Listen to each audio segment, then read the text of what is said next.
여러분 안녕하세요, 청울림입니다. 오랜만에 유튜브를 통해서 인사를 드립니다. 저는 오늘 대전을 다녀왔습니다. 지금 대전에 갔다가 이제 올라가는 길에, 제가 오늘 대전에 간 이유는 이용하는 대출을 연장 계약을 하기 위해서 가서 연장 계약에 사인을 하고 올라오는 길입니다. 여러분께 질문을 하나 드려보겠습니다. 여러분, 대출, 빚은 좋은 걸까요? 나쁜 걸까요? 아마 이 빚과 대출에 대해서 여러분이 생각하시는 바가 아마 극과 극으로 이렇게 갈려질 것 같습니다. 제 주변에 계신 분들도 또 여쭤보거나 저에게 상담을 해오시는 분들하고도 얘기를 나눠보면, 대출을 이유 없이 아주 극도로 싫어하시는 분, 극도로 무서워하시는 분도 계시고, 또 그게 아니라 빚을 좀 굉장히 용감하게 사용하시는 분들도 계시고, 다 다른 것 같습니다. 자, 대출, 이게 좋냐 안 좋냐, 안 좋냐, 이것은 뭐 그 자체로는 정답과 오답이 있는 것 같지는 않고요.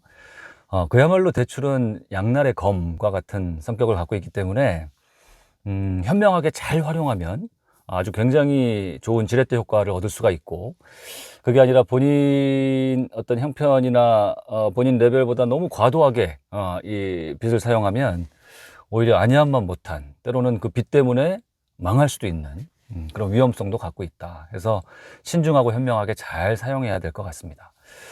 근데 빚이 위험하다고 무조건 터부시하는 자세는 이 자본주의를 살아가는 자세로 결코 좋은 것 같지는 않습니다. 일단 제 경우를 말씀을 드려볼게요.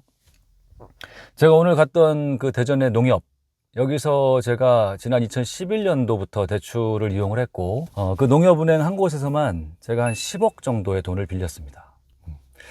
자, 이 얘기 들으면 소스라치게 놀라시는 분들도 많겠죠. 아니 무슨 빚을 10억이나. 근데 뭐 저의 경우는 이 10억도 일부일 뿐입니다. 10억의 대출을 받아서 그 은행에서의 평균 이자율은 한 4% 정도 됐던 것 같습니다. 이자가 높을 때는 5% 넘은 적도 있었고, 오늘 같은 경우는 요즘 이제 저금리지 않습니까? 해서 지금 3% 정도의 사인을 하고 왔습니다. 근데 대략 4%였고, 그러면 10억에 4%면 1년에 이자만 4천만 원이란 얘기죠. 네. 대박이죠. 이자만 웬만한 사람들 연봉에 해당하는 정도죠. 근데 이 자체가 중요한 게 아닙니다. 대출을 많이 받았냐, 또는 뭐 이자가 많냐 적냐, 이게 중요한 게 아니라, 대출을 가져와서 그 이자를 내고도 얼마나 남는 수익률 게임을 했느냐, 이게 중요하다고 할 수 있는 것이죠. 제가 그걸로 뭘 했냐면 소형 아파트 임대 사업을 했습니다. 그 임대 사업의 수익률은요, 그 대출을 제외한 순수 수익률이 대략 한 12% 정도가 됐었습니다. 10억을 가져와서 임대 사업을 해서 1년에 12%면은 1년에 1억 2천 정도의 수익을 남겼다는 겁니다. 1억 2천의 수익을 남겨서 은행이자 4천만 원 내고 나머지 8천만 원은 내 수익으로 했다. 그 임대 사업의 투자금은 거의 들지 않았던 그런 구조였습니다. 그럼 이런 투자는 어떤가요? 해야 되나요? 하지 말아야 되나요? 무조건 해야 됩니다. 해야 되고, 하면 할수록 더 수익이 나오는 그런 구조입니다. 지금 제가 이야기하면 대출에 대해서 부정적인 분들은 이런 이야기 하시는 분들이 계실 거예요. 지금 그렇게 수익이 나도 그 아파트 가격이 떨어진다든지, 그러면은 뭐 그 수익 아무것도 아니다. 그리고 금리가 올라간다든지, 그러면 대단히 위험할 수 있다. 맞는 말이죠. 저도 그 말에는 전적으로 동감을 합니다. 근데 그래서 공부를 하고 경험을 해야 되는 것이죠. 대출 이자에 최소한 더블 정도의 수익률이 나는 곳이 아니면 이 빚을 끌어다가 투자하지 않습니다. 이자율이 4%다. 그러면 최소한 내가 투자하는 곳의 수익률은 연수익률이, 순수 수익률이, 자본 수익률이 8% 이상은 나와야, 그래야 이 대출을 일으키는 것을 고려한다라는 말입니다. 근데 제가 말씀드렸다시피 지난 2011년도에 했던 투자는 연순수 수익률이 12%였기 때문에 이 4% 정도의 이자를 가지고 돈을 빌려오는 것은 아무런 문제도 되지 않았다. 뭐 금리가 올라도 그 정도까지 오를 개연성은 극히 희박하고, 또 아파트 가격이 오르고 내리는 것도, 제가 그때 그 아파트를 공매라는 방식을 이용해서 시세의 거의 한 70% 가격에 샀기 때문에 안전 마진을 충분히 확보했다. 그 실제로 결과는 이렇습니다. 지난 제가 보유한 9년이란 기간 동안 저는 임대 수익만으로 이자를 내고도 순수익을 수억을 거뒀고, 그 다음에 이 아파트 시세 차익도 수억을 거뒀다. 지난 9년 동안 한 차례 큰 상승도 있었고, 한 차례 큰 하락도 있었습니다. 그러니까 뭐 한 바퀴 두 바퀴의 사이클을 이미 다 돌아본 거죠. 그럼에도 불구하고 대출을 일으킨 레버리지 투자는 굉장히 성공적이었다. 근데 그 당시에도 제가 이 투자를 할 때 많은 분들이 저를 말린 분들이 있었습니다. 그분들이 이 투자를 말린 이유는 오로지 한 가지였습니다. 뭐냐면 대출이 너무 많다라는 거예요. 대출이 10억. 네. 제 그때 순자산은 몇 억밖에 되지 않았는데 네 순자산보다 훨씬 많은 대출을 일으킨 이 투자는 대단히 위험하다. 그러다 뭐 금리가 오르거나 뭐 아파트 가격이 떨어지면 너는 망한다. 뭐 그럴 가능성이 전혀 없는 건 아닙니다만 이 투자라는 거의 속성은 결국에 어떤 이런 논리와 어떤 정보와 지식과 경험으로 결국에 그 확률, 이길 수 있는 확률을 높여가는 게임이거든요. 세상에 100% 확률이 있는, 승률이 있는 투자라는 건 존재하지 않습니다. 그래서 많이 공부하고 많이 경험하고 실패도 경험하고 하면서 결국 그 확률을 높여가는 거죠. 12%의 수익이 나오는 게임을 알고 있다면 4%의 이자를 빌리지 않을 이유가 없습니다. 그리고 좀 세계 경제가 돌아가는 이런 공부도 좀 하고 금리에 대한 이해도 하고 대출 공부도 하고 하면 어느 정도가 위험한 그 투자고 어떤 것이 위험한 레버리지고 어떤 게 안전한 레버리지 투자인지 그런 것도 어느 정도는 알 수 있다는 것이죠.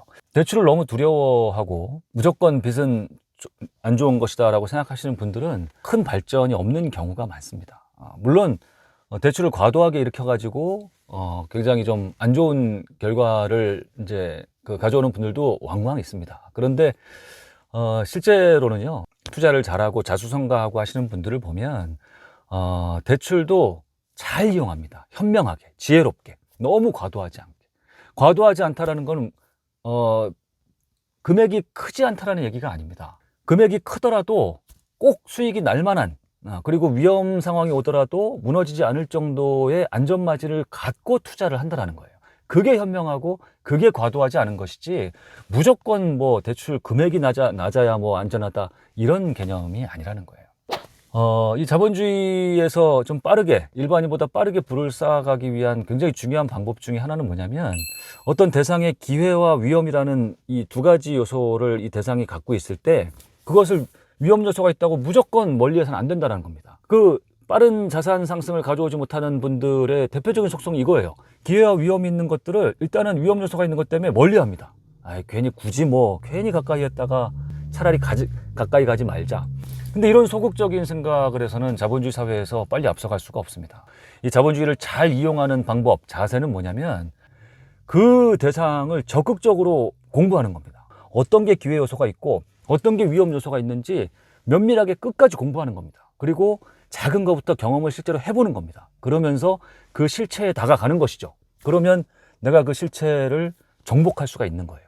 대출에도 굉장히 전문가가 될 수 있는 겁니다. 실제로 지금 대출을 잘 아느냐 모르느냐에 따라서도 굉장히 차원이 다른 투자, 차원이 다른 사업, 차원이 다른 게임을 할 수가 있습니다.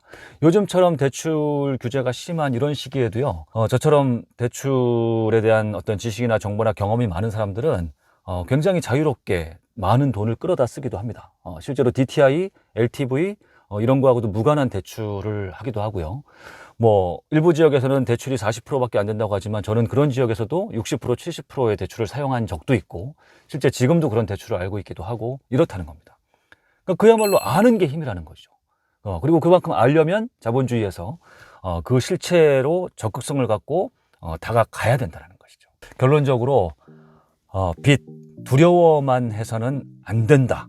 그 빚 그 자체를 두려워할 것이 아니라 빚을 이용해서 그 빚보다 훨씬 많은 수익을 가져올 수 있는 그 실력이 없음을 두려워해야 한다라는 말씀을 드리고 싶어서 오늘 오랜만에 마이크를 들었습니다. 여러분, 실력을 키우십시오. 실력이 돈입니다.